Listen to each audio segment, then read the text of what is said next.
Vaya abriendo su Biblia a Romanos, capítulo 1. Vamos a regresar allí a donde quedamos la última ocasión que compartí. La semana pasada no estuvimos mi familia y yo. La razón es que llevamos a un grupo de 20 jóvenes a un campamento aquí al fuerte, pero yo tuve la oportunidad o me di a la tarea el día de ayer de escuchar el mensaje del domingo pasado. Y creo claramente que Dios habló a sus vidas, lo hizo a mí mientras yo escuchaba el mensaje para ver la misericordia de Dios.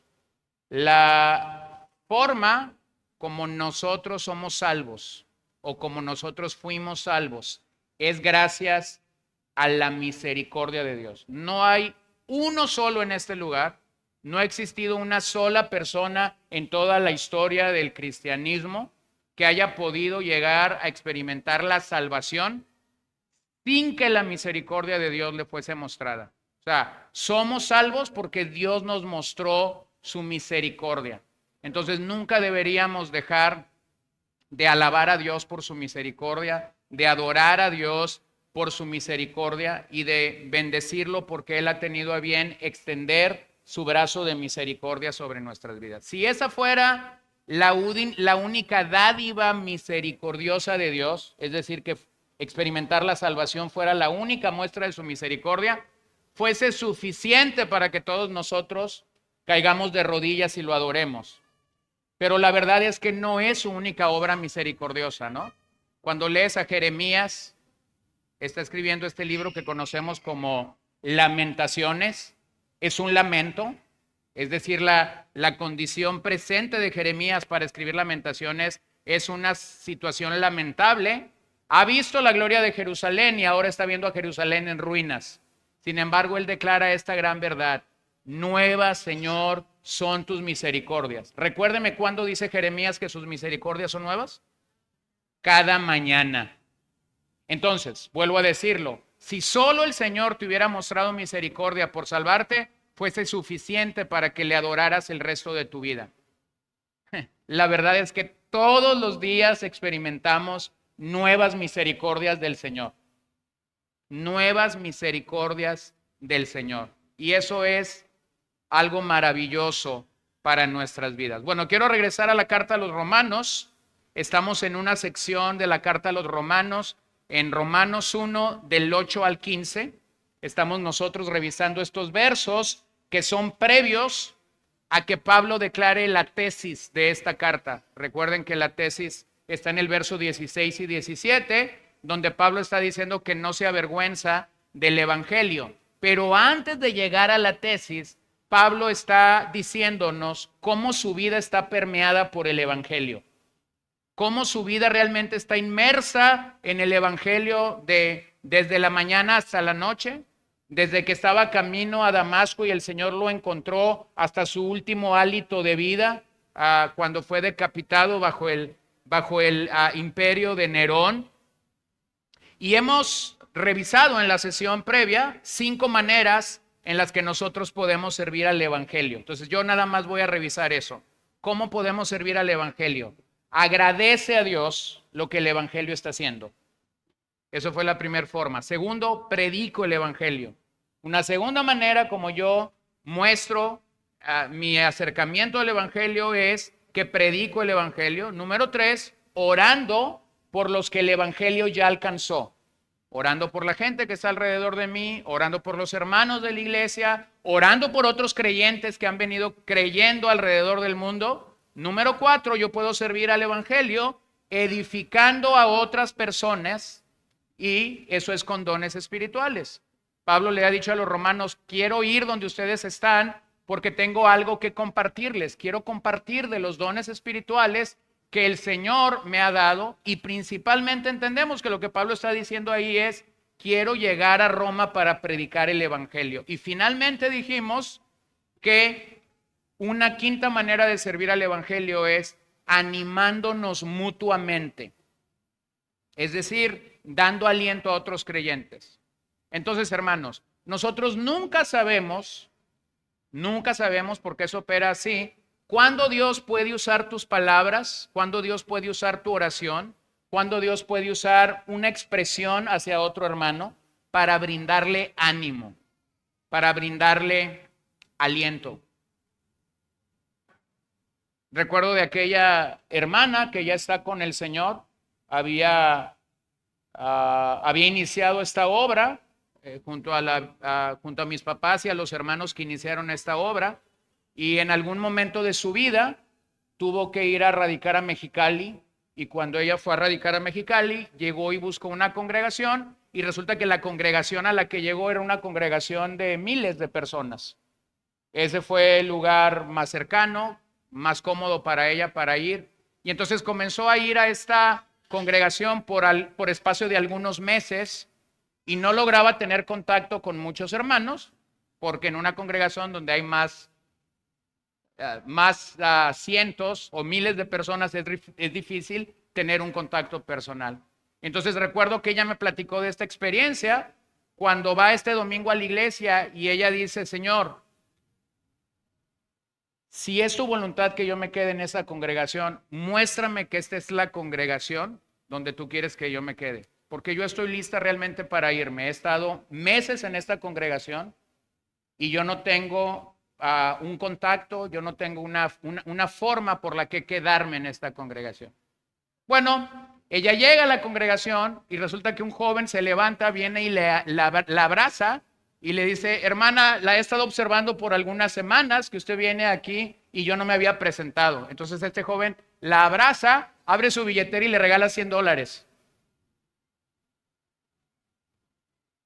Después, cuando el pastor principal sube a predicar, el pastor está predicando y está explicando un principio, y en algún momento de su mensaje él dice: yo voy a ir y voy a buscar a 5 personas nuevas, imagínense, entre 2,000, 2,500 personas. Voy a ir a buscar a 5 personas nuevas y les voy a dar la bienvenida de manera específica, como a mí me hubiese gustado que cuando yo llegué a la primera iglesia donde conocí el evangelio me recibieran. ¿Y quién crees que era una de esas 5 personas? Esta hermana. Entonces Dios contestó rápidamente su oración y ella se quedó el resto de los años que el Señor le permitió vida y la posibilidad de asistir a una congregación en esta congregación. ¿Por qué? Porque fue animada. Entonces nosotros nunca sabemos cuándo una pequeña palabra, cuándo una pequeña expresión puede animar el corazón de una persona. Ahora, este es Pablo. Voy a ir a los versos 13 y 15, pero quiero que vean la progresión de los versos porque es importante. Lo que yo quiero que veamos o que revisemos esta mañana es cómo el pasaje nos ayuda a entender que si tú has experimentado la gracia de Dios para salvación, tú realmente eres un deudor al evangelio o del evangelio. Si tú has sido salvo, hermano, desde el día que fuiste salvo, tú estás en deuda con el Dios que te salvó y tú estás en deuda con el evangelio que se te fue proclamado para la salvación de tu alma. Entonces vean la progresión. Capítulo 1, verso 14, Pablo dice: estoy obligado. Véanlo en el verso 15. Pablo dice: estoy ansioso. Véanlo en el verso 16. Pablo dice: no me avergüenzo del evangelio. Entonces hay una progresión en estos versos. Pablo está ansioso por predicar el evangelio. Pablo siente una obligación por predicar el evangelio. Pablo está diciendo: no me avergüenzo del evangelio. Entonces Pablo realmente está por comunicarnos 3 cosas: su preocupación por el evangelio, su disposición para predicar el evangelio, pero aún más importante, su confianza en que cuando uno predica el evangelio, Cristo sigue salvando pecadores. Esta es una confianza. Entonces, lo que vamos a examinar son 3 marcas de un creyente genuino. Un creyente genuino, a la luz de estos versos que vamos a considerar, tiene estas 3 marcas. Es una persona preocupada, es una persona comprometida y es una persona confiada. Todo en el evangelio. Un creyente auténtico está preocupado por predicar el evangelio, está comprometido con la preocupación del evangelio y está confiando de que cada vez que predica el evangelio Dios hace algo. Bueno, este es un recordatorio de que el evangelio no se trata de nosotros.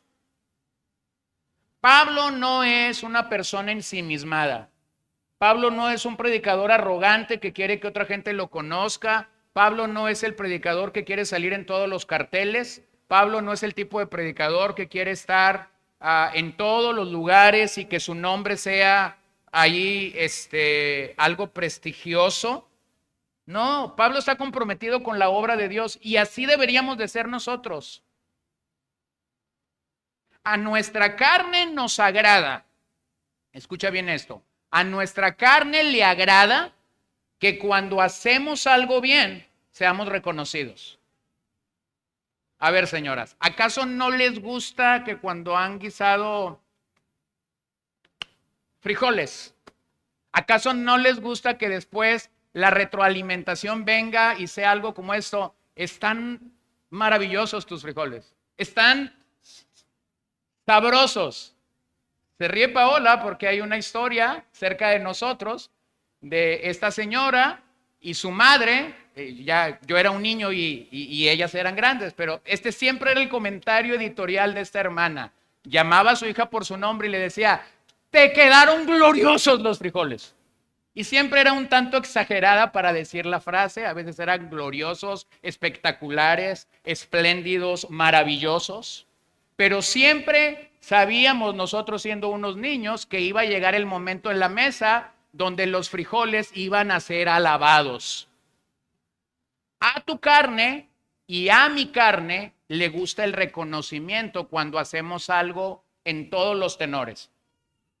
Pero eso se vuelve peligroso cuando lo que hacemos lo hicimos para Dios. Eso se vuelve peligroso cuando tú de buena voluntad cantaste, predicaste, enseñaste, serviste a un hermano, dice una palabra de ánimo y entonces la retroalimentación que viene. Porque nuestra carne se queda con algo de eso y debemos tener cuidado. Entonces leamos versos 13 y 15. Y no quiero que ignoren, hermanos, que con frecuencia he hecho planes para ir a visitarlos, pero hasta ahora me he visto impedido, a fin de obtener algún fruto también entre ustedes, así como entre los demás gentiles. Tengo obligación, tanto para con los griegos como como con los bárbaros, para con los sabios como para con los ignorantes. Así que por mi parte, ansioso estoy de anunciar el evangelio también a ustedes que están en Roma. Vean cómo Pablo se siente como un deudor al evangelio. Como un deudor al evangelio. Pablo no está pensando en tener crédito alguno. Pablo no está pensando en ser presentado como el predicador más esperado en Roma.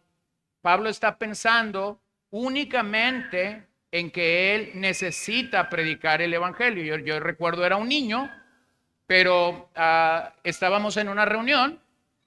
En esa reunión había dos predicadores. Uno de esos predicadores era el hombre que había llevado a mi papá al ministerio, lo había ordenado a mi papá al ministerio, lo había casado. Entonces estaba muy cerca de su corazón. El otro predicador era un tremendo maestro de las escrituras, al que mi papá tenía 2 o 3 años conociendo y teniendo relación ministerial. En algún momento de la reunión, mi papá presentó al segundo predicador, al que tenía poco tiempo de conocerlo, pero mi papá estaba dirigiendo la reunión y a él le tocaba presentarlo. Entonces lo presentó y después presentó al hombre que tenía 2 décadas conociéndolo. Y ese hombre no necesitaba presentación en el auditorio donde estaba porque todo el mundo lo conocía. El primero era desconocido, pero el segundo era ajonjolí de todos los moles, como decimos en México, ¿no? Todo el mundo lo conocía. Entonces la reunión termina y la esposa del segundo viene y reclama a mi papá. Sí, para el primero tuviste mucho que decir, pero para el segundo que te ordenó al ministerio, que te casó, que confió en ti y le sacó toda la lista, no tienes nada que decir. Mira la forma como denigra su ministerio. Hermanos, esa es la forma como nosotros no debemos hacer el ministerio. Hacemos el ministerio no para buscar la alabanza del hombre, no para buscar el aplauso del hombre. Hacemos y servimos en el ministerio para que otros vengan al evangelio, para que otros conozcan el evangelio. Y en ese sentido es que Pablo está presentando un modelo que nosotros debemos imitar. Cuando tú lees la siguiente expresión en 1 Corintios 4:16, por tanto los exhorto, dice Pablo, sean imitadores míos. Bueno, yo sé que este pasaje puede tener muchas implicaciones de cómo es que la iglesia de Corinto tenía que imitar a Pablo. Pero si tú revisas el contexto del capítulo 3 y del capítulo 4, lo que Pablo simplemente está diciendo es, yo he compartido el evangelio, ustedes tienen que hacer lo mismo. O sea, lo que Pablo quiere que la iglesia de Corinto haga es que la iglesia de Corinto predique, comparte el evangelio. En eso específicamente es lo que Pablo dice que debe de imitarlo. Entonces déjenme leo algo antes de ir a la exposición del pasaje. Esta es una carta o es una ilustración que el pastor Donald Grey Van Hors dijo en alguno de sus mensajes, y él tituló esto La estrategia más diabólica. Donald Grey Van Hors especuló cuál podría ser la estrategia más diabólica empleada por Satanás para conspirar contra la iglesia en los años que vendrían. Para el asombro de muchos de sus oyentes, el predicador supuso que todos los bares de la ciudad se cerrarán. Las prostitutas no volverán a rondar por las avenidas. La pornografía dejaría de estar disponible. Las calles estarían limpias y a su vez todos los vecindarios se verían repletos de ciudadanos respetuosos de la ley. No se escucharían más groserías o maldiciones. Los niños responderían educadamente con un sí señor o no señora. Añadió, cada iglesia de la ciudad se llenaría a rebosar. No habría sitio en ningún banco de ninguna iglesia para que una sola persona más se sentara. Usted se preguntará, ¿y qué tiene esto de malo? Pues bien, el peligro más mortífero y diabólico, dijo, sería que estos santuarios llenos de gente no recibieran jamás una predicación acerca de Jesucristo. En cambio, se hablaría de religión, pero nada de la suprema autoridad y obra salvífica de Cristo en la cruz. Se haría alusión a la moralidad, pero sin Cristo. Se expresaría interés por cuestiones culturales y políticas, pero sin Cristo. Habría pensamientos positivos o historias de motivación, pero sin Cristo. Percibiríamos señales externas del cristianismo, pero sin la realidad interna de Cristo. La estratagema más diabólica de Satanás sería que las iglesias estuvieran repletas de gente, pero sin que se proclamara a Cristo y su crucifixión. Con este silencio sepulcral, la gente nunca sabría de Cristo, ni lo podrían seguir. Aquello que el predicador temía se ha cumplido en gran manera. En infinidad de iglesias en el mundo se predica mucho, pero lo cierto es que se proclama a Cristo muy poco. Hay mucha retórica vacía y muy poca realidad del sufrimiento del Salvador. Estas iglesias predican sobre toda clase de cuestiones menos de Cristo. Por desgracia, podemos tener muchas iglesias y muchos púlpitos que tienen todo menos lo esencial. Fin de la cita. El pasaje que quiero compartir nos da una realidad clara de lo que el evangelio es. Entonces, número uno, lo que Pablo nos presenta es la necesidad de tener esta preocupación por la propagación del evangelio. Nosotros necesitamos realmente estar preocupados por la propagación del evangelio. Vean cómo la necesidad en el verso 13 es clara. No quiero que ignoren, hermanos, que con frecuencia hemos hecho planes para ir a visitarlos, pero ahora me he visto impedido a fin de obtener algún fruto también entre ustedes, así como entre los demás gentiles. Pablo quiere ir a Roma. ¿Por qué quiere ir a Roma? Porque está preocupado de predicar el evangelio allí. Ha predicado el evangelio en Corinto, ha predicado el evangelio en Galacia, ha predicado el evangelio en Tesalónica. Quiere llegar a la capital del Imperio Romano. Quiere llegar a este lugar a la que Pedro llama la Gran Babilonia, el lugar donde el emperador manda, donde el emperador tiene su asiento oficial, el lugar que de alguna manera está gobernando cultural, filosóficamente al resto del imperio. Él quiere llegar allí para predicar. ¿Cuál es la razón por la que Pablo no ha llegado? Bueno, el pasaje es claro. Pablo no ha llegado a Roma, no por falta de voluntad, sino de oportunidad. Tiene la voluntad de ir, pero no se le ha presentado la oportunidad para ir.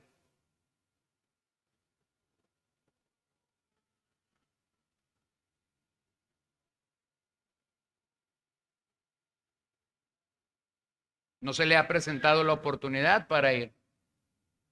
¿Cuál es la razón por la que no ha tenido la oportunidad de llegar a Roma? Realmente ha estado tan ocupado predicando el evangelio al este de Roma, en la región que nosotros conocemos como el Asia Menor, que no ha tenido la posibilidad de llegar hasta Roma para predicar el evangelio. En otros pasajes del libro de los Hechos, Pablo dice que se le ha impedido. Pablo ha tenido visiones donde un hombre macedonio le ha dicho, ven acá. Pablo ha tenido oposición satánica como en Éfeso, donde claramente las huestes de maldad de la ciudad de Éfeso se han opuesto a él. Pero no es el caso aquí. O sea, Pablo no, por lo menos explícitamente, no está diciendo que ha recibido oposición satánica para llegar a Roma. Tampoco ha recibido una visión que le indique que no vaya a Roma.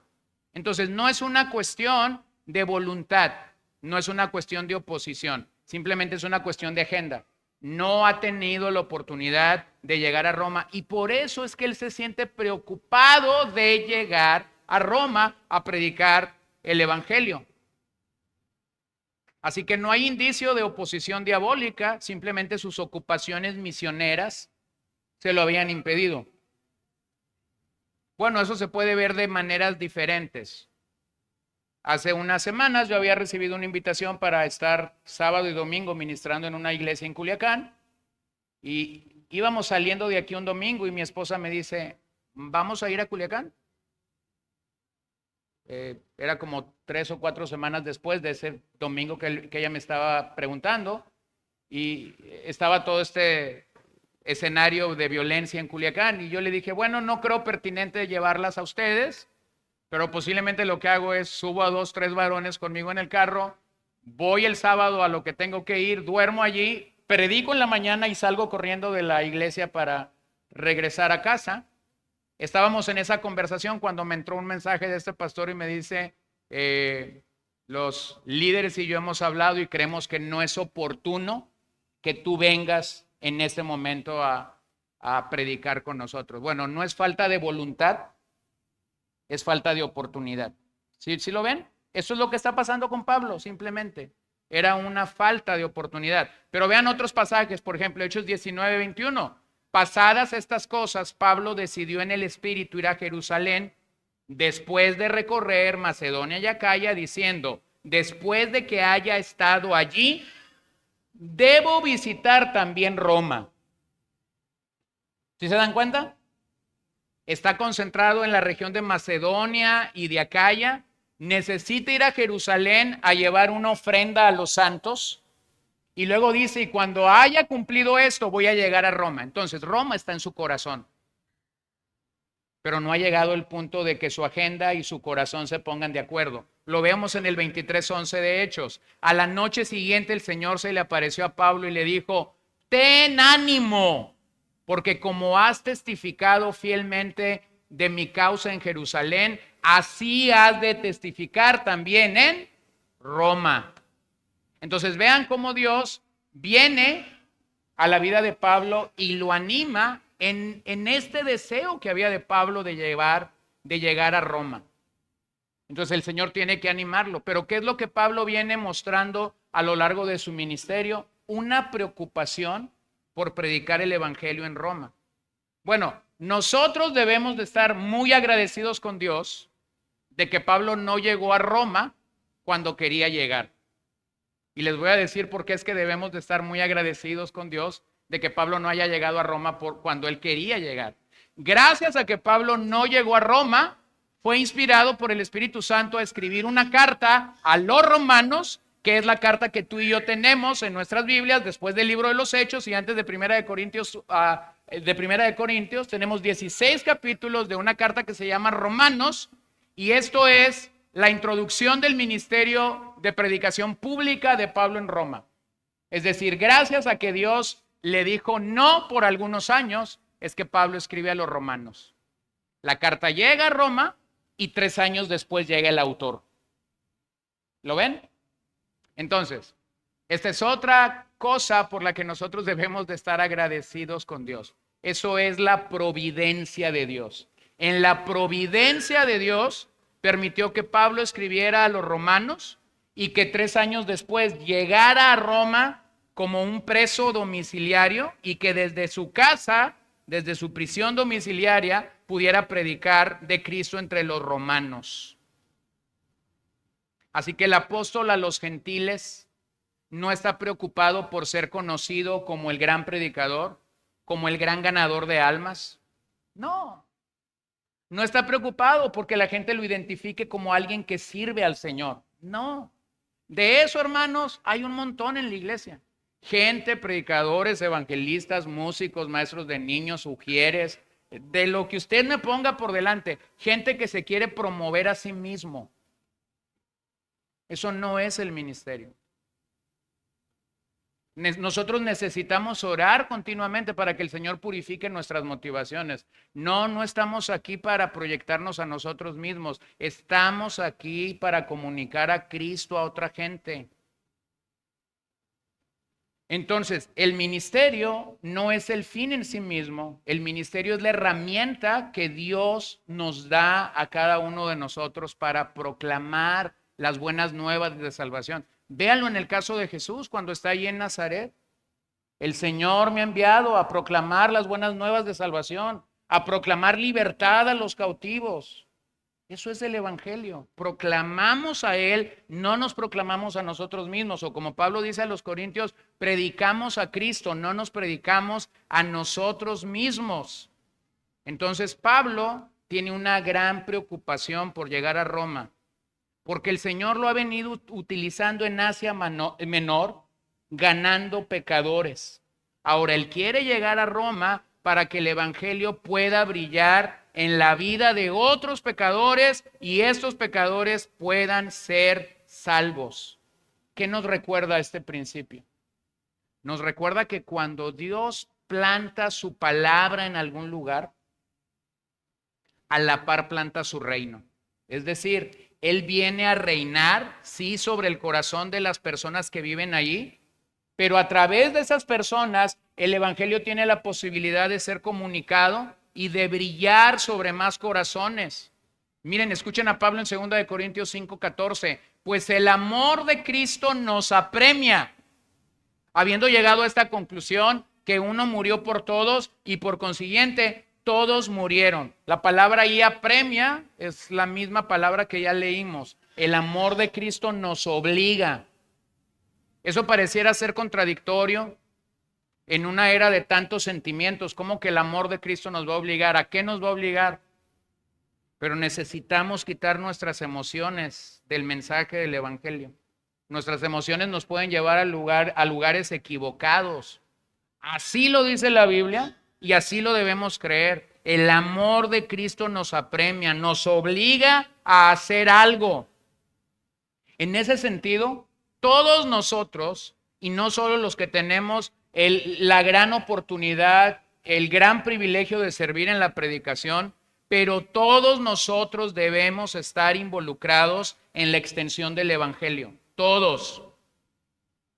Algunos orando, algunos dando de sus recursos para que otros lleguen, algunos invitando.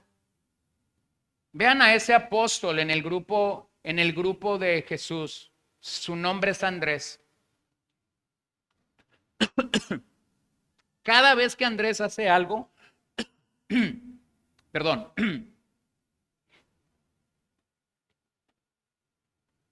cada vez que Andrés hace algo en el grupo de discípulos, es esto, es traer gente a Jesús. Primero trae a Pedro, ¿se acuerdan? Y a su hermano le dice esto: me parece que hemos encontrado al Mesías, ven. Entonces, todos conocemos a Pedro, ¿cierto? Pero no todos conocemos a Andrés. Pero Pedro vino gracias a que Andrés lo trajo. ¿Lo ven? Luego Andrés va y trae a un par de griegos. Querían tener un acercamiento a Jesús, y la persona que Dios quiso usar para que estos griegos llegaran con Jesús nuevamente es Andrés. No hizo nada, solamente trajo gente a Jesús. La tercera vez que Andrés trae a alguien a Jesús es en aquel gran milagro donde Jesús multiplica panes y peces. Y Andrés es quien encuentra a aquel chiquillo que traía lonche. ¿Se acuerdan? Había aquel niño que su madre lo había enviado al meeting donde un tal Jesús estaba predicando, y le había dicho al niño: bueno, te voy a echar un poco de lonche por aquello de que el día avance y tú no puedas regresar. Coloca ahí unos cuantos panes y peces. Horas más tarde, Andrés está trayendo a este niño con Jesús y le está diciendo: aquí está, maestro, encontramos a alguien que trae comida.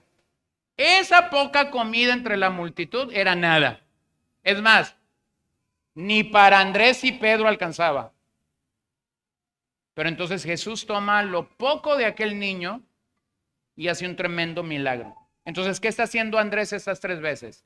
Trae a su hermano Pedro, trae a 2 griegos y trae a un niño, y de ese niño el Señor hace un gran milagro.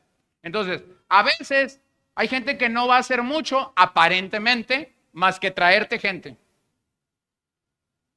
No sé por qué, pero siempre que viajamos predicando, está esta hermana o está este hermanito que dicen: le he predicado un montón de años a mi esposo, a mi hijo, y yo estoy esperando que usted sea la solución para él. ¿Y yo qué culpa tengo? ¿Sí lo ven? No es así. Pero a veces Dios se puede valer de gente que lo único que van a hacer a lo mejor es traerte a alguien para que tú le prediques el evangelio. Entonces, ahí es cuando nosotros tenemos que entender: ni tengo las ganas, ni tengo la energía, ni tengo la paciencia, ni tengo los recursos a lo mejor, pero el amor de Cristo me obliga a predicarle a Cristo en ese momento. ¿A qué fruto Pablo se refiere aquí? Porque es que Pablo dice que quiere llegar a Roma para compartir el evangelio y porque quiere recibir fruto de entre ellos. Bueno, hay 3 posibilidades de la palabra fruto en este pasaje. Yo se las voy a decir y finalmente les voy a decir cuál es la que yo creo que aquí está funcionando. Fruto se puede referir primero a actitudes espirituales de personas llenas del Espíritu Santo. En algunas ocasiones, la palabra fruto en el Nuevo Testamento funciona como actitudes espirituales de personas que han sido llenas del Señor.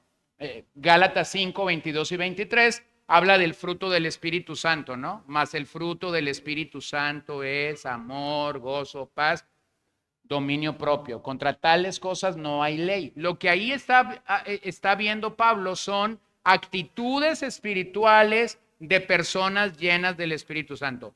Por el contexto, yo no creo que esto es de lo que Pablo está hablando aquí. Posibilidad número 2, acciones justas.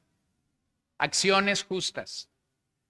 A veces en el Nuevo Testamento la palabra fruto lo que está diciendo es hablando de acciones justas de la vida de un creyente. Alguien que ha creído en el Señor y que como consecuencia de que el evangelio ha llegado a su vida, su accionar es justo. Arrepentimiento, obras justas, incluso nuestra alabanza, fruto de labios que alaban, que confiesan el nombre del Señor. Son acciones justas. pero tampoco creo que por el contexto es a lo que Pablo se refiere en este pasaje. Tercera posibilidad, y yo creo que esto es a lo que Pablo está refiriéndose, creyentes nuevos. Creyentes nuevos. Eso coincide con lo que ha venido diciendo en los versos anteriores. Quiero ir a Roma a predicar el evangelio porque quiero ver que otros romanos, que otras personas que viven en el imperio puedan creer en Jesucristo. Y entonces Pablo lo que quiere es predicar el evangelio y ver fruto de la proclamación del evangelio entre los romanos. Cuando Pablo estuvo preso en Roma, en esa prisión domiciliaria a la que finalmente va a llegar a Roma, escribe Filipenses. Y cuando escribe Filipenses nos da evidencia de esto que ha pedido. Filipenses 4:22 dice, Pablo dice que el pretorio estaba lleno de creyentes, es decir, la casa de César, el patio donde los soldados de César estaban, está lleno de creyentes. Filipenses 4:22. 3 años después, 4 años después de que Pablo ha escrito a Roma. ¿Por qué es que el pretorio está lleno de gente salva? Porque se les predicó el evangelio. Entonces, ¿cuál es el fruto que Pablo quiere ver en Roma? Creyentes viniendo al Señor. Gente que es pecadora, siendo identificada como salva, que está ahora en el Señor, y cada vez que eso sucede, tiene que ver o tiene que existir la proclamación del evangelio. La palabra fruto ahí es karpos. Karpos en griego es el producto o el resultado de algo. Entonces véanlo cómo en el contexto claramente coincide. Yo voy y predico el evangelio, el fruto claro y obvio de que alguien predique el evangelio es que personas son salvas. Ahora recordemos esto, porque eso sería muy fabuloso, que cada vez que cualquiera de nosotros predicara, el 100% de un auditorio viniera a Cristo. Pero solamente hay dos maneras como una persona puede responder al evangelio. O lo crees o lo rechazas. Jesús predicaba y hubo gente que creyó y hubo gente que rechazó. Esteban predicó, hubo gente que creyó y hubo gente que rechazó. Pedro, Juan, Pablo y todos los demás predicadores que los siguieron en la historia de la predicación han tenido esta respuesta. A veces la predicación causa que la gente crea. A veces la predicación causa que la gente rechace abiertamente el evangelio. Pablo lo sabe. Ha estado en esto por más de 25 años.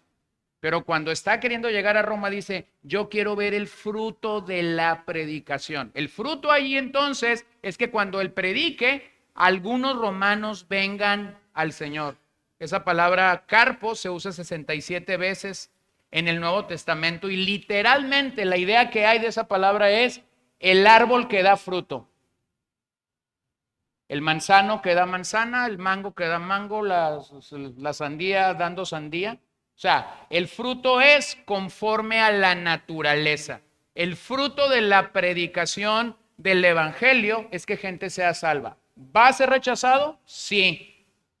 Pero cada vez que el mensaje sea rechazado, habrá alguien que pueda venir a los pies de Cristo. Entonces, el contexto es, Pablo quiere ganar nuevos creyentes para Cristo en Roma. ¿Por qué? Porque está preocupado y quiere ver que la vida de otros sea restaurada por la predicación. Miren cómo lo dice en Romanos 6, 21 y 22.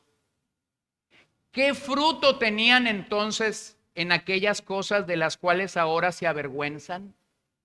Porque el fin de esas cosas es muerte. Pero ahora, habiendo sido libertados del pecado y hechos siervos de Dios, tienen por fruto la santificación y como resultado la vida eterna. Santificación. ¿Cómo una persona puede ser santificada? ¿O qué se necesita para que una persona sea santificada? Primero, la persona que es santificada tuvo que ser salva. Los pecadores no son santificados. A los pecadores se les llama la salvación. Y una vez que un pecador ha venido a salvación, entonces es un pecador redimido, entonces es un candidato de la gracia que comienza a ser santificado por el Señor. Entonces, lo que Pablo claramente nos está diciendo aquí es que la iglesia que se preocupa por propagar el evangelio será bendecida con conversiones y con crecimiento espiritual.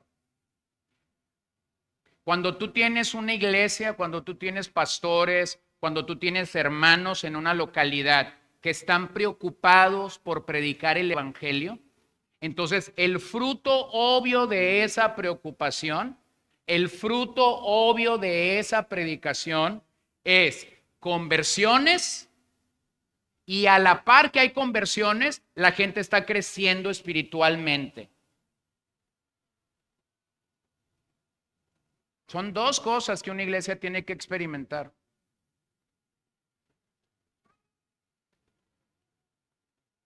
Nosotros entendemos que por muchas razones una iglesia puede crecer. Una iglesia puede recibir, por ejemplo, personas que vienen migrando de otra ciudad y que de repente llega una familia de 5, por ejemplo, a una iglesia. Bueno, eso te habla de un crecimiento numérico. A veces recibimos gente que se está moviendo de una iglesia a otra iglesia por muchas razones. Pero una iglesia tiene que tener una verdadera preocupación por ganar almas. O sea, si Dios dirige a una persona a esta congregación ya salva, qué bueno. Gracias a Dios. Pero quiero animarte a que puedas entender esto. Una iglesia genuina está preocupada por lo que apasiona el corazón de Dios, por lo que apasiona el corazón de Pablo en este pasaje, de alcanzar almas.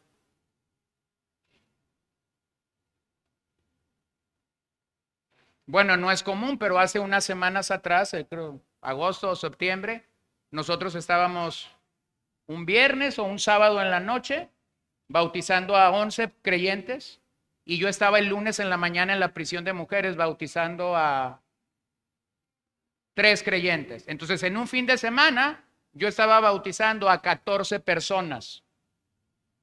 Alguien pudiera decir, hay 14 personas. Hermanos, hay congregaciones que en años no bautizan a nadie.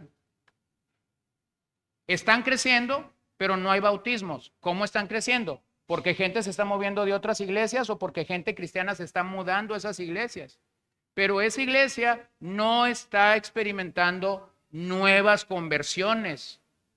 Entonces, hermanos, cuando eso sucede así, algo no está caminando bien.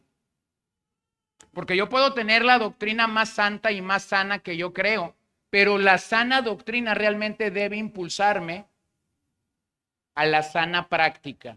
Y la sana práctica de un creyente es que gane almas. Entonces Pablo está preocupado porque él quiere compartir el evangelio. Número 2, yo puedo estar preocupado y no hacer nada. ¿Es cierto eso?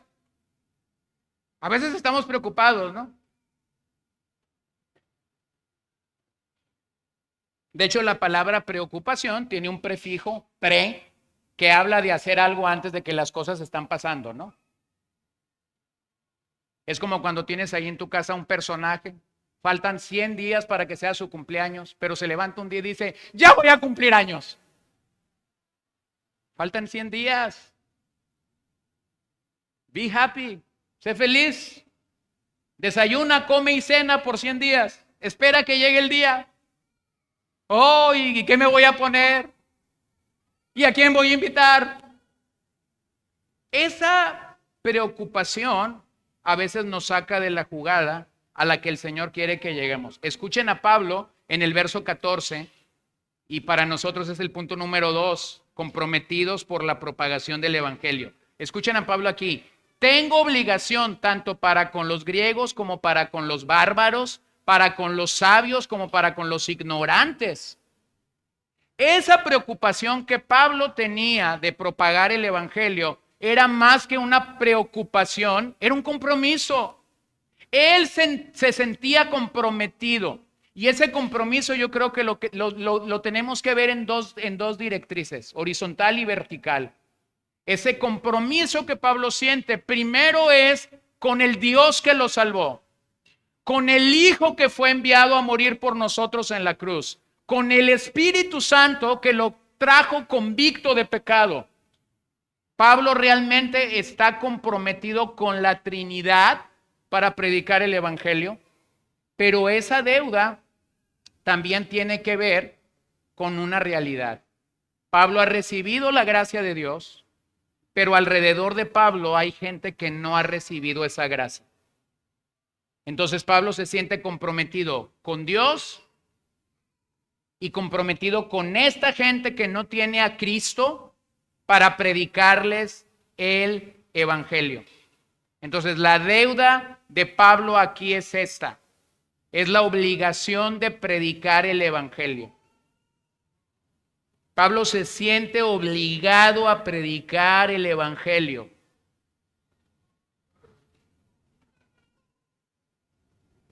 La forma en la que la palabra tengo obligación está escrita es un presente continuo. Es decir, Pablo no se siente obligado hoy y mañana no. Pablo no es un predicador de temporadas de decir, pues ya viene la Navidad, ahora hay que predicar de la encarnación y después va a venir enero y descanso todo el año para volver a predicar de la resurrección en Semana Santa. No. Pablo siente la necesidad profunda de predicar el Evangelio de manera continua. Entonces Pablo nos muestra una gran verdad. Lo mejor de la gracia que tú y yo recibimos de parte de Dios es que podemos pagar esta deuda de gracia predicando el Evangelio a quien no lo tiene.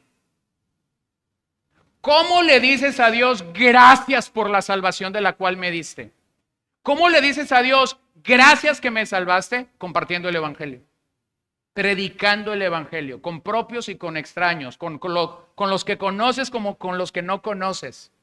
Y vean la palabra obligado, o feleitos en griego, una palabra que significa alguien que debe algo.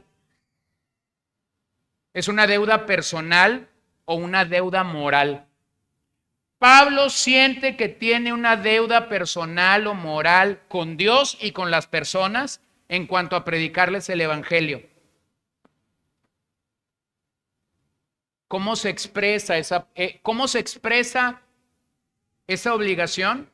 Cuando yo estoy frente a una persona real y le anuncio el Evangelio.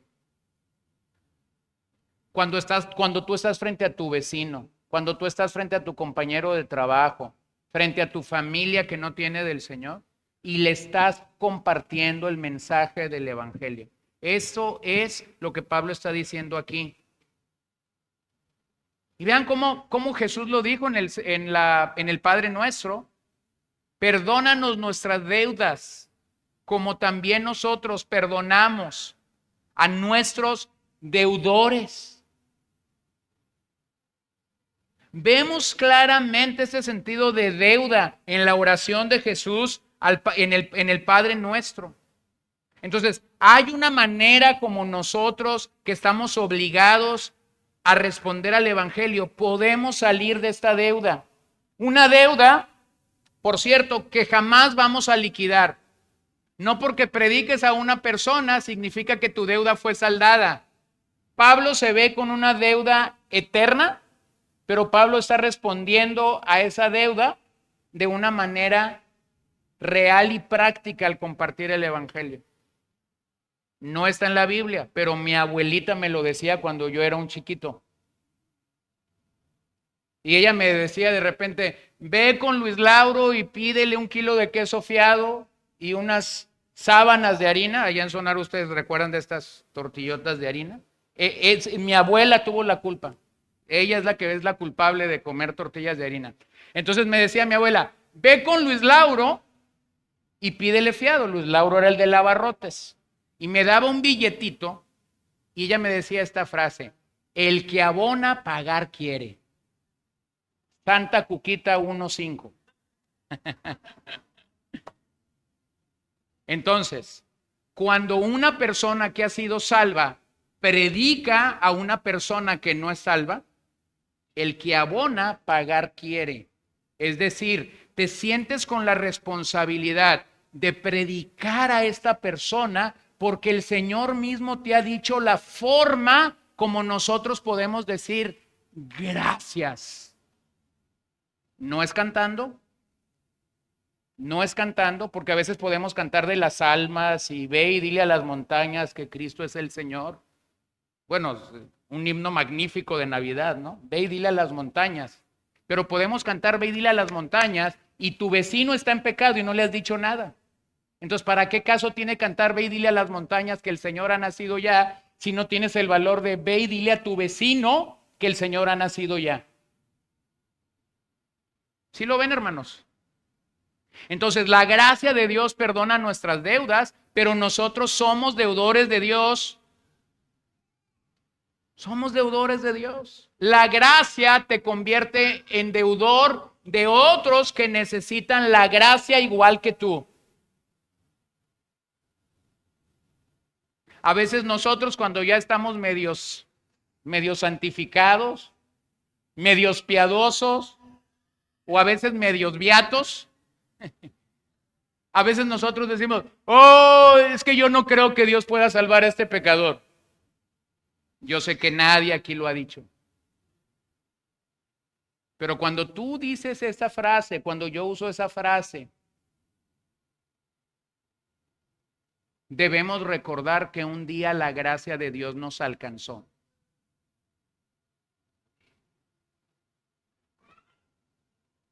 Un día la gracia de Dios nos alcanzó y la gente necesita la misma gracia que te salvó a ti y a mí. Un gran predicador dijo, he decidido dedicar mi vida a servir al Señor. Tal fervor del alma debería ser el latido de todo creyente. Servir al Señor debería ser el latido de todo creyente. Miren cómo Pablo lo dice en varias ocasiones. Hechos 9:15. Pero el Señor le dijo, ve, porque Él es mi instrumento escogido para llevar mi nombre en presencia de los gentiles, de los reyes y de los israelitas. Esta fue la orden que Dios le dio a Ananías para que fuera a orar por Saulo de Tarso, quien está ciego. ¿Se acuerdan? Y Ananías tiene miedo. Cuando el Señor le dice, ¿por quién va a ir a orar? Ananías dice, no, Señor. Mándame mejor a la cárcel de mayor seguridad, pero no me mandes con Saulo de Tarso. Ve, le dice el Señor, es mi instrumento escogido para predicar el evangelio. Entonces Pablo cuando entiende eso, miren lo que dice. 1 Corintios 9, 16, 17, fue el pasaje que Oscar leyó mientras cantábamos. Porque si predico el evangelio no tengo nada de qué gloriarme, pues estoy bajo el deber de hacerlo. Pues ay de mí si no predico el evangelio. Porque si hago esto voluntariamente tengo recompensa. Pero si lo hago en contra de mi voluntad, un cargo se me ha confiado. ¿Ven ese sentido de obligación que lo dice una y otra vez? O vean cómo lo dice en Romanos 11, 13 y 14. Pero a ustedes hablo, gentiles. Entonces, puesto que yo soy apóstol de los gentiles, honro mi ministerio. ¿Cuál era su ministerio? Ganar almas. Estaba endeudado con Dios y con los gentiles que no habían creído en el Señor. Verso 13. Si en alguna manera puedo causar celo a mis compatriotas y salvar a alguno de ellos. Dice William MacDonald, el gran comentarista bíblico, quien tiene a Cristo tiene la respuesta a la necesidad más profunda del mundo. Tiene la cura para la enfermedad del pecado. Tiene la manera de escapar de los horrores eternos del infierno y tiene la garantía de la felicidad eterna con Dios. Esto nos pone bajo la solemne obligación de compartir las buenas nuevas con personas de todas las culturas.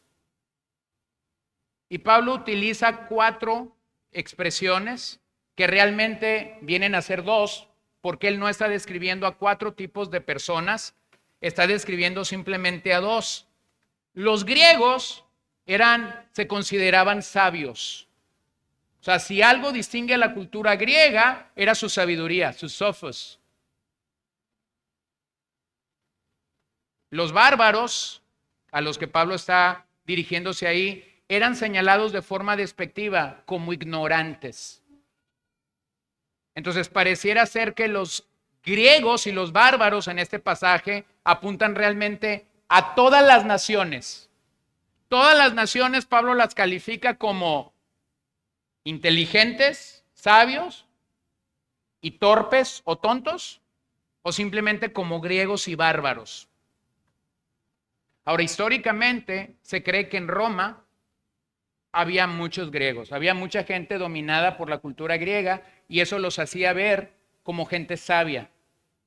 Pero cuando la gente hablaba de España en aquellos días, pensaban que España estaba llena de bárbaros, de tontos. Entonces vean cómo Pablo comienza a dirigir su rumbo hacia España al decir, tengo una deuda con los sabios, con los griegos que viven en Roma, pero también tengo una deuda con los españoles, los tontos. Entonces Pablo está perfilando todo lo que está escribiendo a los romanos para decir, quiero comunicar el evangelio en estos dos lugares. La palabra sabio es sophos y generalmente se refiere a la inteligencia adquirida, caracterizada por la capacidad de usar el conocimiento en una conducta correcta. Entonces los griegos políticamente eran sabios, políticamente hacían lo correcto. Sophos, ahí se refiere también a eruditos, aquellos que tienen una inteligencia, una educación superior a la media. Y en las escrituras, la palabra sabiduría, más que ver con una situación intelectual, habla de una situación moral. Cuando nosotros pensamos en la sabiduría, que no viene del hombre, sino que viene de Dios, no meramente es un intelectualismo barato. Es una sabiduría que es aplicada en la vida total. Luego la palabra necios o tontos es la palabra anoetos, que literalmente significa no tener mente. Por lo tanto, describe a una persona sin entendimiento o con falta de voluntad para usar sus facultades mentales. No es falta de inteligencia, sino que describe la pereza mental y el descuido de una persona. Entonces, ¿cuál es el peligro de estos dos grupos? Los sabios perecen al confiar en su sabiduría. Por eso los ateos, por eso los agnósticos nos dicen, ¿qué me puedes enseñar? ¿Han escuchado esa expresión? ¿Qué me puedes enseñar tú? Si yo ya leí de tal filósofo, de tal pensador, están confiados en su sabiduría, pero los necios se refugian en su sencillez. Tú comienzas a predicarle a un necio, no, es que yo nunca he leído la Biblia, yo no entiendo eso que tú, no, se necesita mucha fe, no, se necesita mucho de esto.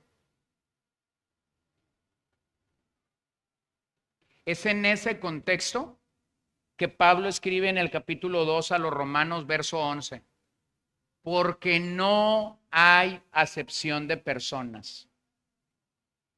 Pablo está bien hablando de la proclama del evangelio. Comienza a describir el pecado en el capítulo 2 de Romanos. Y entonces Pablo dice, Dios no hace acepción de personas. En otras palabras, Dios está salvando a los sabios o a los tontos de este mundo. Dios está salvando a los griegos o a los bárbaros. No hay acepción de personas. Es allí donde Pablo está diciendo que todas las personas, de alguna manera, o estos grupos que está describiendo, califican para ser salvos. Vean cómo lo dice 1 Corintios 1, 18, porque la palabra de la cruz es necedad para los que se pierden. Pero para nosotros, los salvos, es poder de Dios, porque está escrito, destruiré la sabiduría de los sabios, sophos, y el entendimiento de los inteligentes desecharé. ¿Dónde está el sabio? ¿Dónde está el escriba? ¿Dónde está el que sabe discutir en este siglo? ¿No ha hecho Dios que la sabiduría de este mundo sea necedad? Pues ya que en la sabiduría de Dios el mundo no conoció a Dios por medio de su propia sabiduría, sophos, agradó a Dios mediante la necedad de la predicación salvar a los que creen. El ejemplo más clásico, se los voy a dar aquí.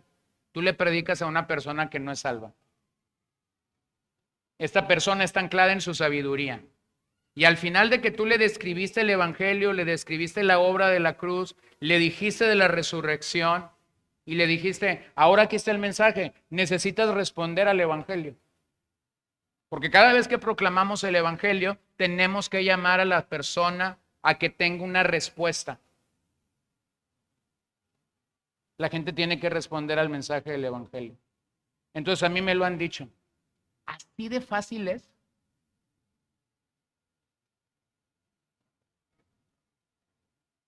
¿Así de fácil es? Y luego viene la explicación. Bueno, es que yo ya intenté con los astros, yo ya intenté con esto, tuve que leer como 20 libros para entender al budismo o al hinduismo y todavía no lo termino de completar. Y tú me dices que lo único que necesito hacer es arrepentirme y creer en el mensaje del evangelio. Así de sencillo es. Por eso es que el Señor dice, voy a destruir la sabiduría, voy a destruir el sofos del hombre y entonces les voy a presentar a un predicador que cuando les esté hablando parezca que lo que les está diciendo es necio.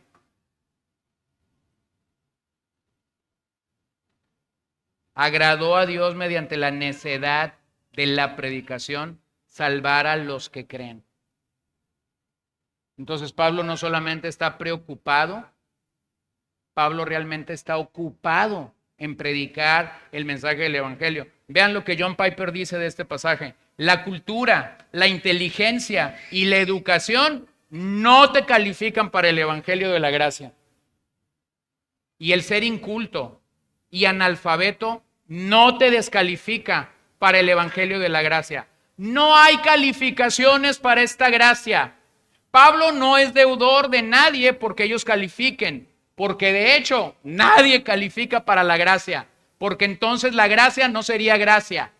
Pablo es deudor a los griegos y Pablo es deudor a los bárbaros, precisamente porque él tampoco calificaba. Sin embargo, la gracia le vino y sigue viniendo a él día tras día en olas interminables de gracia futura que irrumpen sobre su vida.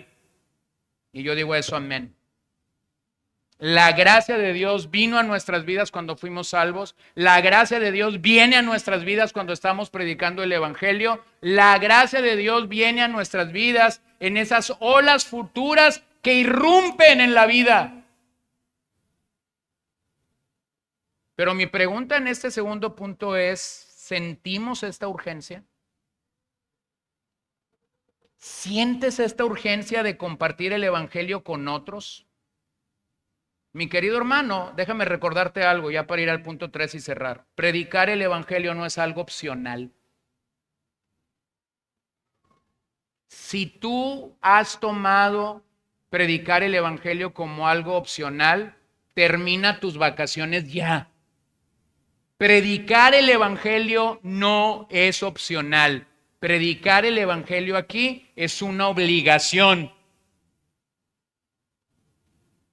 Ay, qué duro nos habló el pastor. Va a decir más de uno. Gracias a Dios que no lo digo yo. Lo dice Jesús, lo dice Pablo, lo dice Pedro, lo dice Juan. Lo dice toda la Biblia. Los profetas decían, tengo una carga sobre mí que no puedo con ella.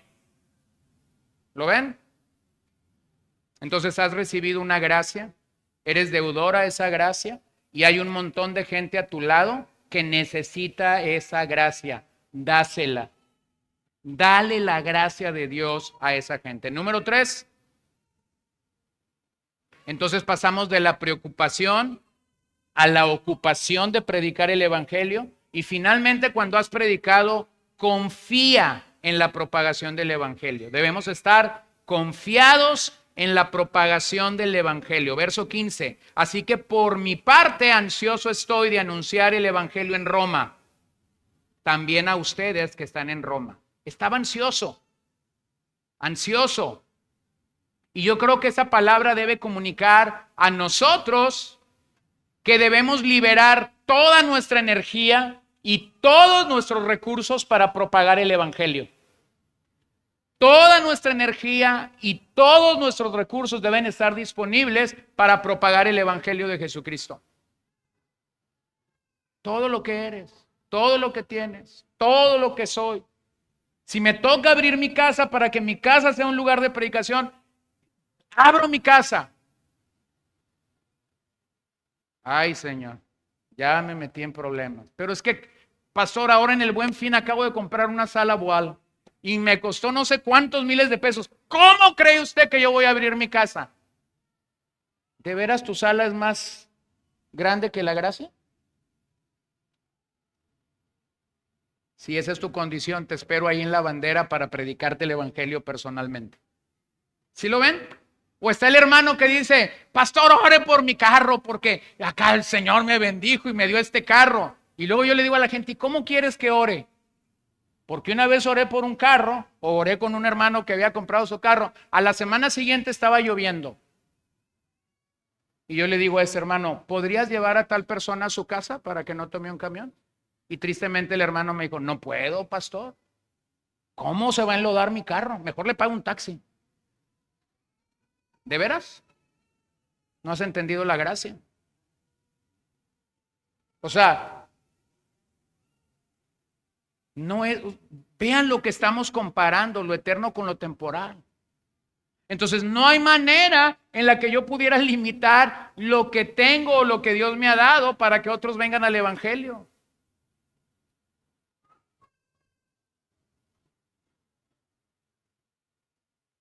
Yo he visto salas echarse a perder porque ha pasado un montón de gente por esas salas escuchando el evangelio. Yo he visto alfombras desgastadas porque un montón de gente ha estado tirada. Cuando yo era un niño y mis papás estaban plantando una iglesia en la Ciudad de México, yo recuerdo que llegaba un montón de gente a los estudios bíblicos fumando.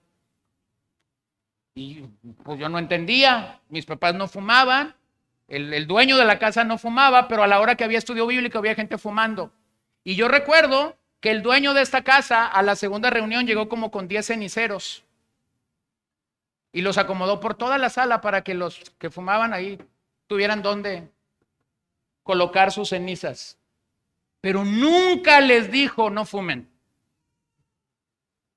Y creo, si la memoria no me falla, que todos fueron salvos. ¿Sí lo ven? Entonces a veces somos tan limitados porque creemos que simplemente hay que hacer algo religioso. No, hermanos, hay que utilizar todas nuestras energías y todos nuestros recursos para propagar el evangelio.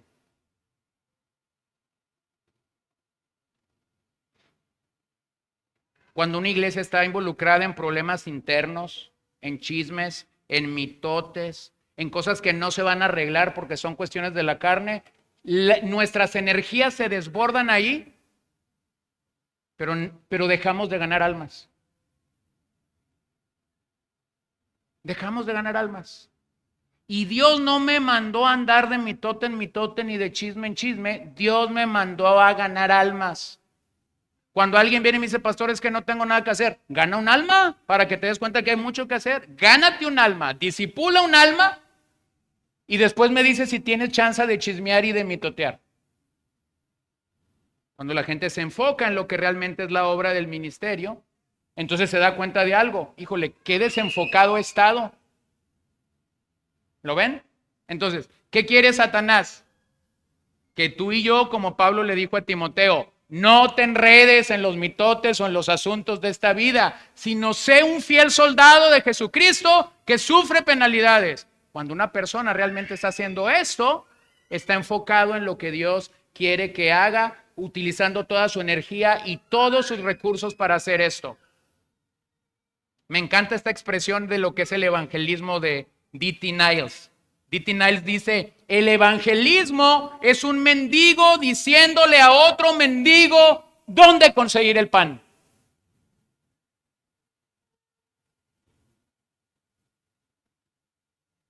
¿Te ves como un mendigo? ¿Que por gracia de Dios has encontrado el pan? Si eso es así, entonces tú eres un dispersador de este pan. Tú vas por la calle diciendo, aquí está el pan de vida. Aquí está el pan de vida. Entonces, este evangelio no solo requiere que pecadores sean salvos. Este evangelio realmente va más allá. Logra que pecadores sean salvos para que después sean santificados. En la mente paulina, la verdadera evangelización incluye la proclamación del evangelio a un pecador y la proclamación del evangelio a esa persona para que sea santificada. Pero ¿cómo llegamos ahí? Bueno, debemos conocer, debemos comunicar y debemos compartir el evangelio. Y yo he llamado a esto las 3C del evangelismo. Las 3C del evangelismo. Conoce el evangelio,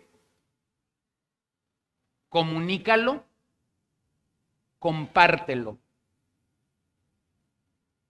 Y voy a seguir hablando de estas 3C en varios domingos, pero simplemente las quiero presentar aquí. Necesito conocer, necesito comunicar, y comunicar pudiera ser algo muy general, pero compartir es algo muy personal.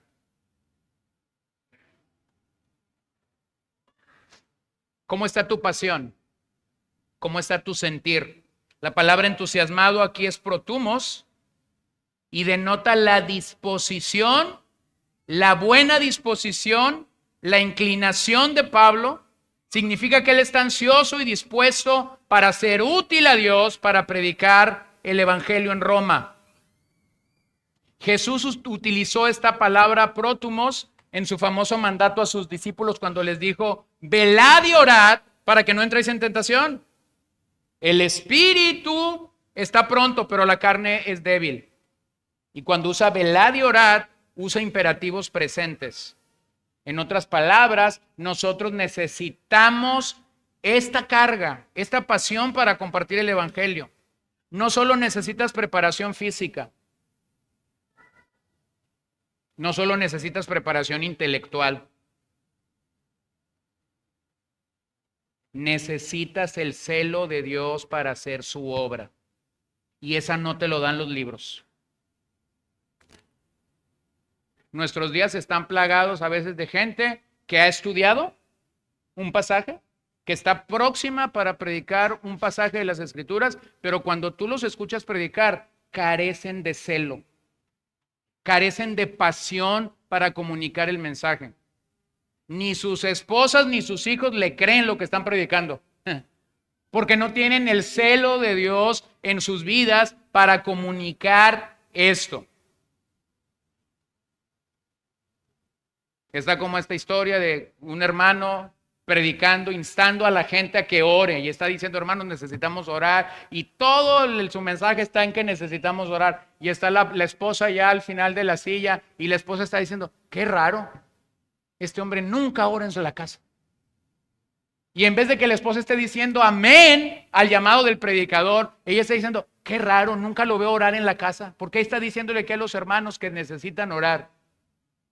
Hay una carencia de celo, hay una carencia de pasión para comunicar la palabra de Dios. Hay una carencia de congruencia, y entonces nosotros necesitamos recuperar eso.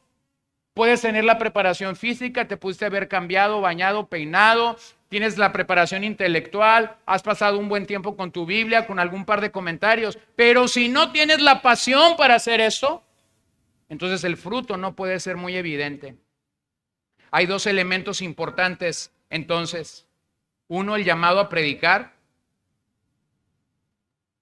y dos, la necesidad del mensaje. Esos son el mayor incentivo para proclamar. ¿Estoy parado aquí yo, o puede estar parado cualquier otro hermano que predica en la congregación? ¿Tenemos el llamado de la predicación? ¿Vemos la necesidad del mensaje a la grey de Dios? Pero la Biblia nos regresa o nos retroalimenta esto cuando claramente hacemos esto para llamar a la gente a la fe en Dios al escuchar el mensaje del evangelio. Romanos 10:17. Así que la fe viene del oír, y el oír por la palabra de Cristo. ¿Cómo la gente va a tener fe si no han escuchado la palabra del Señor? ¿A qué llamamos a la gente? Llamamos a la gente a que venga la palabra, a que venga al Dios de la palabra. Por Romanos 15, 15, 16. Pero les he escrito con atrevimiento sobre algunas cosas, para así hacer que los que recuerden otra vez por la gracia que me fue dada por Dios, para ser ministro de Cristo Jesús a los gentiles, ministrando a manera de sacerdote el evangelio de Dios, a fin de que la ofrenda que hago de los gentiles sea aceptable, santificada por el Espíritu Santo. Vean cómo toda la carta está llena de este sentir. Pablo quiere llegar a Roma, Pablo quiere predicar a los romanos, Pablo quiere que los romanos que crean sea como sacerdote, que los que crean sean su ofrenda que sube con olor grato delante de Dios. Entonces, hermanos, no son profesiones de fe, sino vidas santificadas lo que el evangelio logra. No estamos buscando que alguien diga yo quiero creer, yo quiero orar, no. Estamos buscando que estas vidas realmente puedan ser santificadas. Puedan ser santificadas. El evangelio es el mensaje de salvación de Dios con autoridad. El evangelio es el mensaje de poder de Dios para salvar. Pero una vez más debo recordar, la evangelización no está completa si no discipulamos al nuevo converso. El evangelio no es solo una predicación inicial, sino toda la secuencia de actividades que dará como fruto iglesias sólidamente establecidas. Cada fibra de nuestro ser debería sentir el alto compromiso de estar listo para predicar el evangelio. Romanos 15:20. De esta manera me esforcé en anunciar el evangelio, no donde Cristo ya era conocido, para no edificar sobre el fundamento de otro. Vean cómo Pablo lo dice aquí. Quiero llegar a Roma. No he llegado ahí, pero quiero llegar allí para predicar el evangelio. Entonces te tienes que cuestionar, me tengo que cuestionar y llegar a este punto. Entre el perdón de Dios y el pecado del hombre, ¿qué hay? Entre el perdón de Dios y el pecado del hombre, ¿qué hay? La respuesta, hay un predicador. Hay una persona preocupada, hay una persona ocupada en una labor o en una tarea encomendada por Dios, y hay una persona confiada en que el Señor sigue salvando pecadores.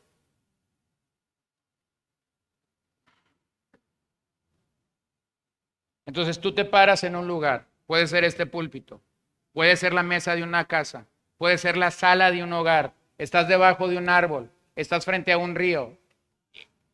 Este es el santuario de Dios, ¿no? Este es el mundo de Dios. Cualquier lugar es santo para proclamar la palabra de Dios. Entonces tú te paras ahí, comienzas a predicar la palabra de Dios y dices, amén. Y cuando cierras con ese amén, te tienes que ir a tu casa confiado.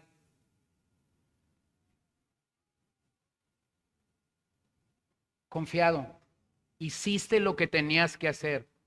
Diste la palabra de Dios. Asegúrate de que predicaste la palabra de Dios para que te vayas y puedas dormir tranquilo esa noche.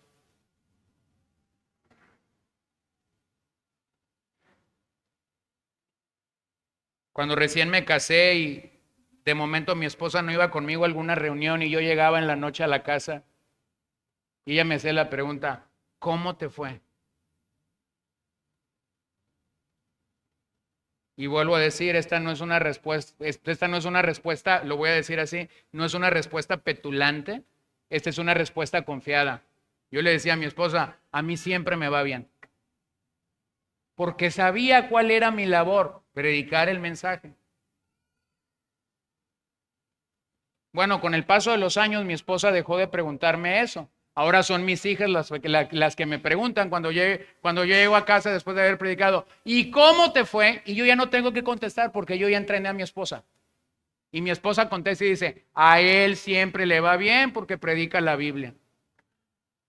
Fin del asunto. Hermanos, si estás preocupado por predicar el evangelio, si estás ocupado por predicar el evangelio y después vas y predicas el evangelio, cuando digas amén, vete y cómete unos tacos de carne asada.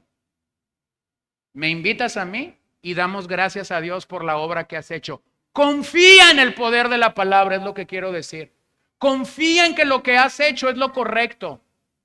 Posiblemente no pudiste dar de alimento a los 50, a los que estaban ahí. Posiblemente no le vas a poder dar cobija a todos los que tienen frío. Posiblemente no le vas a poder dar otra cosa u otra ayuda a los que tienen necesidad.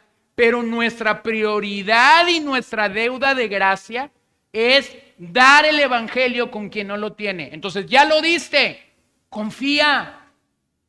Tu tarea terminó, confía. El único que puede salvar almas es el Señor. El único que puede salvar esas almas es el Señor. Bueno, yo doy gracias a Dios. Hace unos años, esto era un sueño. Hace unos años, esto era posiblemente algo sembrado en nuestros corazones. Pero yo doy gracias a Dios. Cada vez tenemos más predicadores en este púlpito. Cada vez hay hermanos que son fieles a predicar la palabra de Dios, y eso nos da más posibilidades, eso nos da más oportunidades de poder llegar a más gente, de poder estar en lugares donde nunca pensamos estar, porque nos hemos concentrado en confiar que la palabra de Dios es la que hace el trabajo.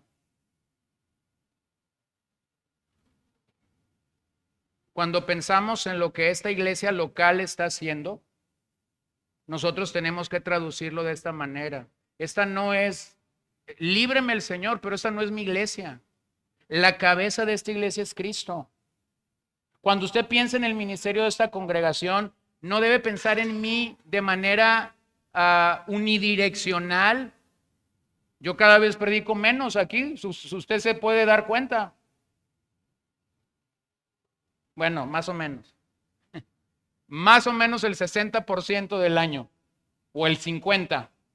Pero vemos a más hermanos, y vemos a más hermanos más jóvenes que yo, no es porque yo esté viejo, sino porque eso nos asegura futuro. ¿Lo pueden ver?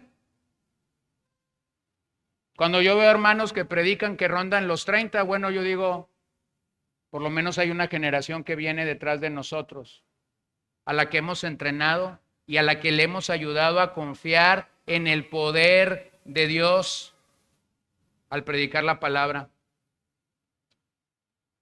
El verbo evangelizar en este último verso, para terminar, realmente nos lleva o nos debe llamar la atención a que nosotros proclamamos buenas noticias y proclamamos fielmente el mensaje de salvación. Entonces, hermanos, vean cómo las redes sociales están inmersas en nuestros días por pleitos de doctrina, que si yo tengo la verdad, que si yo no tengo la verdad, que si yo sigo a este predicador, que si yo...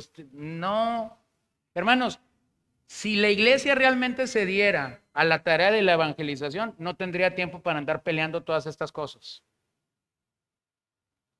Estamos allí y estamos en esos mitotes, en esos mitotitos, en esos mitotes y en esos mitotes grandes, porque no estamos haciendo nuestra labor evangelística. Estamos ocupados y priorizando cosas donde Satanás nos tiene medido el dedo, la cuerda es la misma, pero tú no pudieras posiblemente decir, mi deuda está siendo saldada con el Señor. Pregúntate esta mañana, ¿cuándo fue la última vez que le predicaste el evangelio a un perdido? Y tu respuesta, de acuerdo a como sea, te debe poner a temblar. No yo, tu respuesta. Entonces, ¿cómo estás respondiendo a la deuda de Dios? Yo les platicaba la última ocasión de lo que pasó en este viaje a Monterrey, pero después yo llego a la ciudad y voy a un desayuno con los gedeones, y cuando yo veo lo que el ministerio de gedeones había venido a hacer en la ciudad y lo que habían hecho en estos 2 días, distribuyendo a las Biblias o los Nuevos Testamentos que alcanzaron a distribuir, Yo salgo de ese restaurante y le digo a mi esposa, no se lo voy a decir a nadie más, no se los voy a decir a ellos. Y después un hermano me dijo una frase similar al domingo siguiente, pero no puedo negar mi gozo y sentir orgullo por lo que estos hermanos están haciendo, en el buen sentido de la palabra, que no se me tome a mal. Pero el resto del grupo de gedeones de la ciudad tenían un miembro en cada una. Bueno, nosotros teníamos 3 miembros en este trabajo, 3 hermanos de esa congregación laborando en este ministerio. Bueno, eso habla de nuestro involucramiento con el evangelio. Y luego a la semana estábamos entrando a la prisión de varones para distribuir más Biblias que se nos había negado el permiso. Bueno, eso habla de nuestro acercamiento para extender el evangelio. Y luego ayer estábamos sirviendo en este lugar por la tarde a 200 hermanos, 40 iglesias representadas, y teníamos a más de una docena de hermanos sirviendo al evangelio. Y luego la semana próxima vamos a tener a casi 500 hermanos de toda la ciudad y nosotros les vamos a servir. Y estamos sirviendo en el evangelio. Y en unos días vamos a tener lleno este salón 2 veces con más de 17,000 cajitas. Y vamos a servir con 140 iglesias de nuestra región para extender el evangelio. Si tú no estás emocionado por eso, creo que pudieras buscar otra iglesia donde asistir.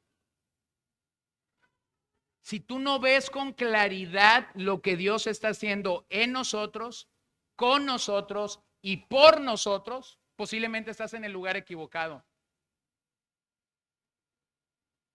Pero si eso no fuera así, entonces mi mensaje esta mañana es un llamado de atención claro a tu vida.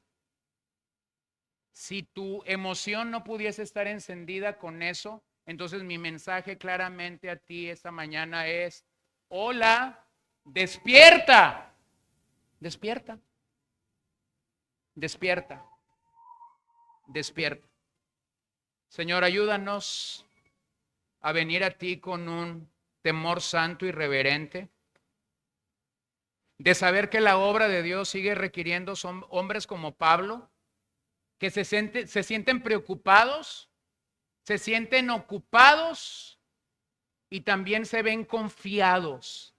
Como decía Martín Lutero en la Reforma, yo no hice nada, prediqué la palabra de Dios y me fui a dormir.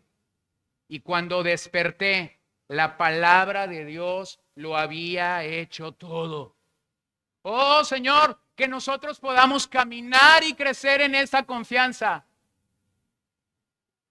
Que cuando yo baje de este púlpito en unos minutos, yo pueda saber que di tu palabra y tu palabra realmente es vivificadora.